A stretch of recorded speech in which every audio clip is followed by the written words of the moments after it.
Big boss season 8 ఎంత రసవత్తరంగా నడుస్తుందో అందరికీ తెలిసిందే. అన్ని సీజన్స్ కన్నా ఈ సీజన్ చాలా భిన్నమైందని చెప్పుకోవచ్చు. గతెన్నడూ లేనిది బిగ్ బాస్ 8లో నామినేట్ అయ్యి వెళ్ళిపోయిన హౌస్‌మేట్స్ మళ్ళీ లోపలికి తీసుకొచ్చి నేరుగా నామినేట్ చేయమని చెప్తారు మన బిగ్ బాస్.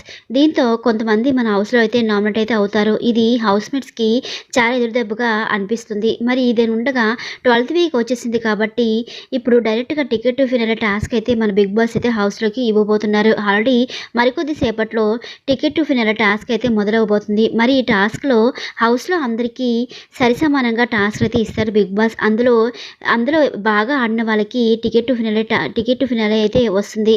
ఇందులో మాకు తెలిసిన ఆధారాల ప్రకారం కొంతమందికైతే టికెట్ టు ఫినాలే వచ్చిందని అనిపిస్తుంది. అదెవరంటే నిఖిల్, గౌతమ్ మరియు నబీల్ ఈ ముగ్గురులో ఒకరికి టికెట్ టు ఫినాలే వచ్చిందని తెలుస్తుంది. మరి చూద్దాం ఫ్రెండ్స్, మీరు టికెట్ టు ఫినాలే ఎవరికి రావాలని కోరుకుంటున్నారు? ఎవరికి వస్తుందనుకుంటున్నారు? తప్పకుండా నాకు కామెంట్ సెక్షన్‌లో కామెంట్ చేయండి. మరిన్ని లేటెస్ట్ అప్డేట్స్ కోసం మన ఛానల్‌ని సబ్స్క్రైబ్ చేసుకొని తప్పకుండా లైక్ చేయండి. Thanks for watching.